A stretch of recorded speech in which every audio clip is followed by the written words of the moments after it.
Hey guys, we're going to do a quick recap chat when it comes to 90 Day Fiance Love in Paradise. Let's get into it with these couples. 90 Day Fiance is a program that comes on TLC. It is a reality show that follows couples, and for the most part, one person is from another country, the other is from America. They try to navigate and possibly gain citizenship in America. It's a 90-day process. There's other ways and processes in other countries that they may have to go through if they want to go to their love's country. So it can get a little complicated. As you can see, I'm a little tongue twisted and a little tongue tied, but I think it's a great learning lesson when it comes to love in different scenarios and situations, and the strain of either having a language barrier between you, the strain of having long distance between you, and possibly trying to be in the same country and all the process you have to go through to become a citizen. So it can be a lot, but it can also be a lot of lessons learned. This one in particular is a spinoff of the original 90 Day Fiance called Love in Paradise, where most of the couples are from exotic countries and their partner are usually from America. Now, Luke and Madeline. Luke is 30, Madeline is 19. He proposed to her, and he had a lot going on for him financially at that time when he proposed, but things are kind of going south. He has a lot of different companies. He's an entrepreneur, and he lost his main job, which was really funding all of his businesses. So at this point, he kind of broke the news to Madeline, and it was hard for him to tell her because he does feel that his money is part of the reason that she loves him and wants to be with him. She was upset when she found out he lost his job and didn't tell her. But at this point and on this episode, Luke's friend is telling him he's also in her country, and he's an American as well, and he also has his own businesses. He knows what it is to be an entrepreneur. But he's telling him, Luke, it seems like it's difficult for you to talk to Madeline about money issues, and he is funding a business for her as well. And you should probably get a prenuptial agreement if you're not sure if she loves you just for you, if you feel that she will leave you if you didn't have the money, or if you don't, regain your financial status. If you think she's going to leave you, then you should probably get a prenuptial agreement. He said it's pretty standard. It's something that, it's nothing wrong with that, just to protect yourself. He did put a lot of money into sunglasses, a sunglasses business he was starting. So he bought a lot of different shades. I thought that was a little bit, to me, a little reckless, but hey, I am kind of in the entrepreneurial space as well, but I'm kind of following more after my family's footsteps and following their lead. But when it comes to that, then he has I think a $300,000 apartment that he rents out that is in her country, which is an exotic area that tourists can rent. And they were cleaning the apartment on this episode, and he said about $1,900 for them to stay for about 9 or 10 days. So I mean, if he continues to do well with that, Madeline wants him to stay, and he's really not sure if he can due to his financial losses. So she was upset to find out that he couldn't stay permanently so they can get prepared to get married. Then they went to her house with her family and kind of put the pressure on him. When is the wedding date? Madeline stayed silent. She didn't want to talk about the issues of the money and all of that. So he was really kind of left to his own devices and not really sure how to handle the lady figures of her family. Also learned about Luke that I believe that he said he's also part Mexican. His mom is Mexican, and they spoke Spanish in his house when he was young, but he kind of lost all of that after school age. During school age and up, they just did English in the household. So that was a different fun fact that I found out about him.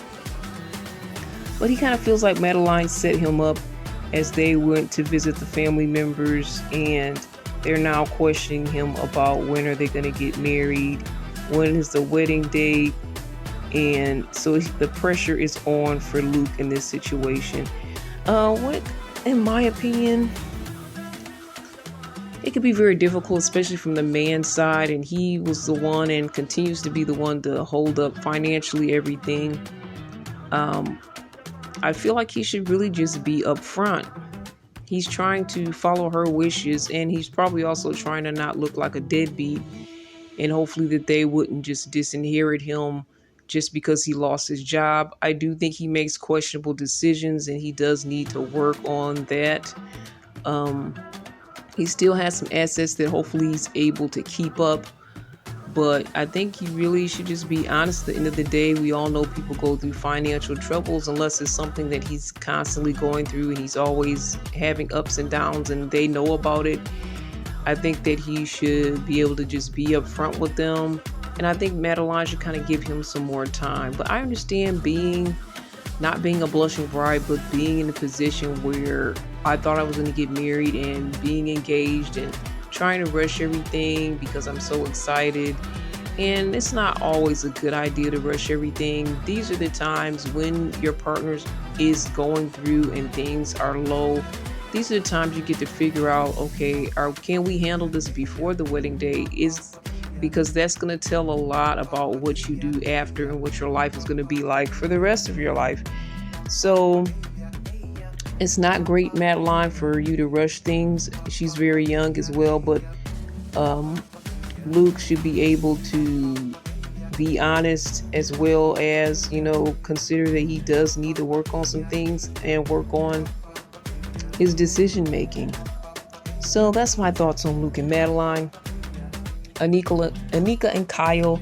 Kyle, he donates his sperm through physical activity to women that are in need. He also does it through I wouldn't say a sperm bank type of way, but he uses a cup. I'll just say it. I'm trying to say a way that doesn't sound weird, but he uses a cup and gives it to the person, or they do it through physical means. He donates his sperm to women who want children and can't afford to go through that process and don't have a partner and all of this. So Anika, he's visiting her in her country and she's thinking, okay, we've gotten close, so I'm sure that he's not going to do these donations anymore, but he's still doing them and he's not really being honest with her about that. And she kind of had to pull teeth to get the information out of him. And they were out shopping and she just got really upset about the fact that he was still doing this. And she kind of really wants him to stop. But he's thinking, it's something that he feels like, I guess, is his purpose.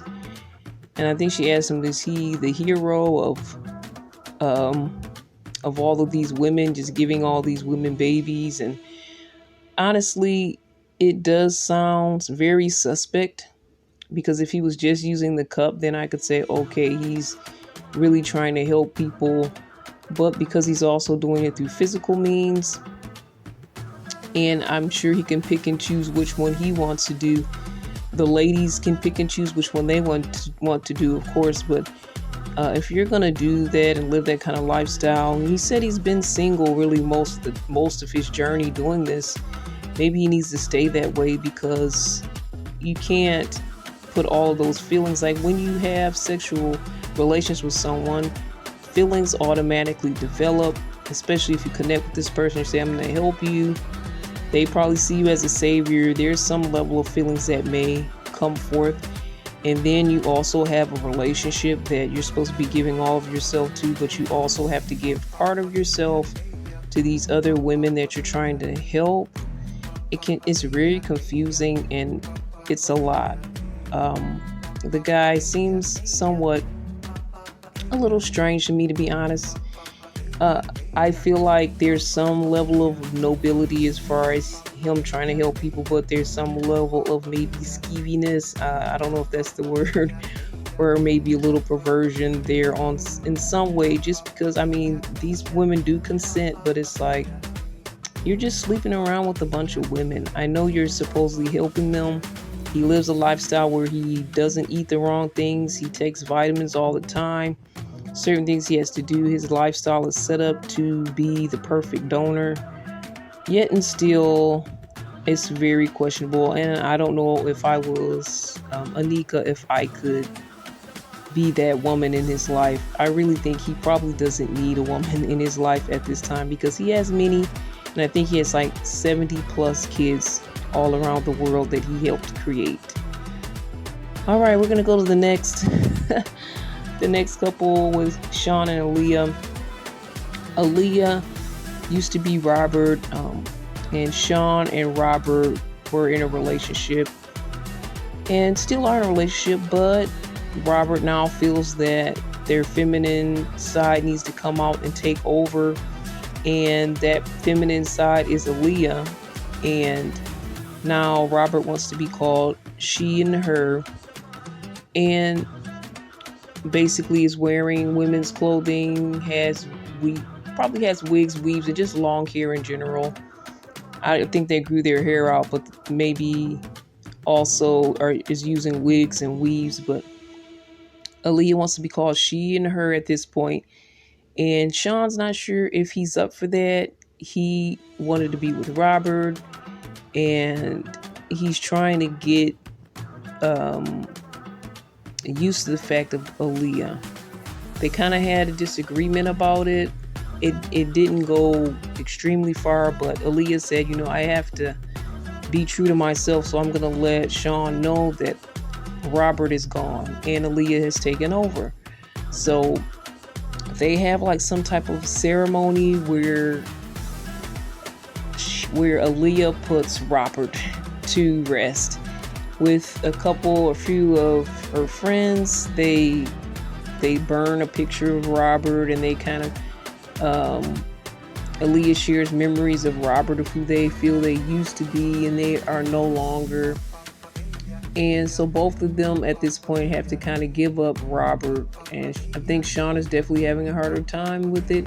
Though Aaliyah did cry during the ceremony that they had. They were on the beach. It was like a small little fire, and just in a circle talking about Robert as if Robert would no longer be and Aaliyah has taken over. And then finally, the picture of Robert was burned in the fire, signifying that Aaliyah has now taken over. And that's what's going on with them. And we'll see if Sean can go with this or work with this or not. At this time, Sean appears to be supportive, even though they are still having certain feelings. But we'll see what happens as things go. Aaliyah says that they're working on trying to make their body look more feminine, but at this time, they do not want sexual reassignment surgery. But in the future, it may be an option that they may look into. So, I mean, that can be a lot for people. That can be a lot for people that are in alternative lifestyles and people that aren't. So, and you can see if your partner goes through something and they change. And, I think that's the lesson that you can learn from it, because if your partner goes through something that makes a major change in their life, they're not the same person that you knew or you fell in love with. How do you handle that, and what do you do? And do you accept the new person that they are due to circumstance or whatever may have happened to them? So I think that's kind of the lesson that we can learn from that couple. Alex and Adriano. Alex is with her cousin at this time. Her cousin is visiting her while she's there with Adriano, and they're doing activities and talking about, the relationship. And her cousin's basically like, I don't know if this guy is right for you. He doesn't have any religious beliefs, and he puts threesomes kind of high on his list of things that he wants.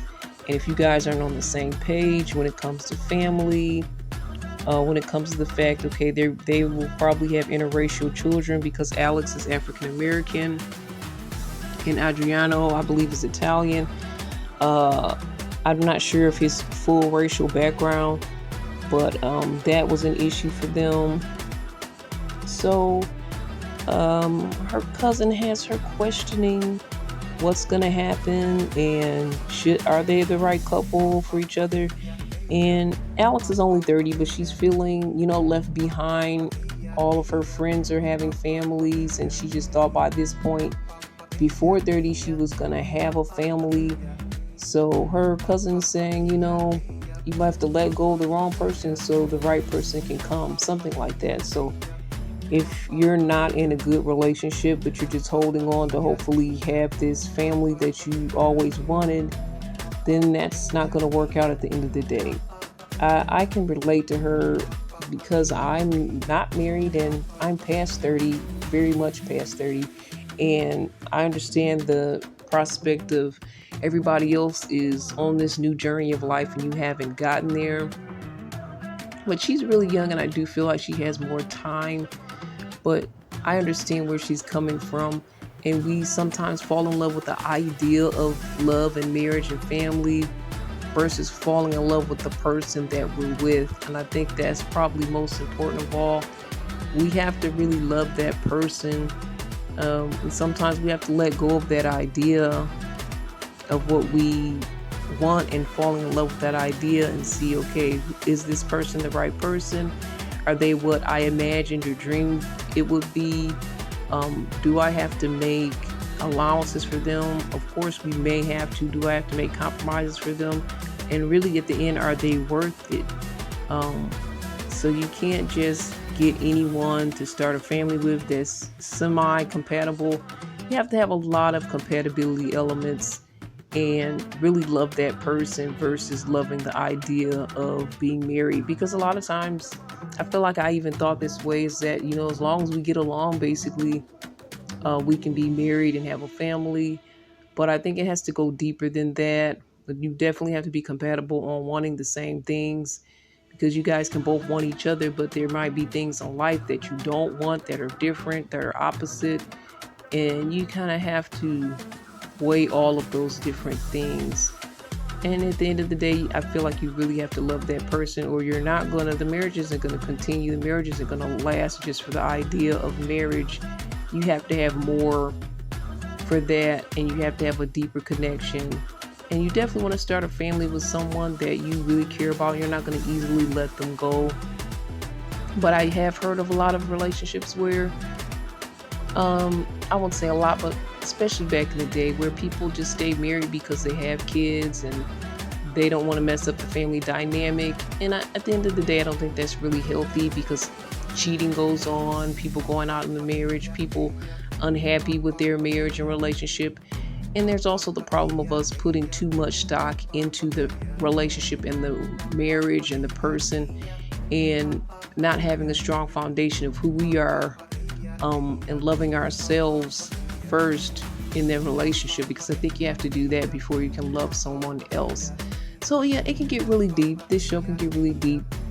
And some of the things seem shallow that are going on, but we can definitely learn lessons, and we can see patterns of our own relationships or our friends of ours or family from the past.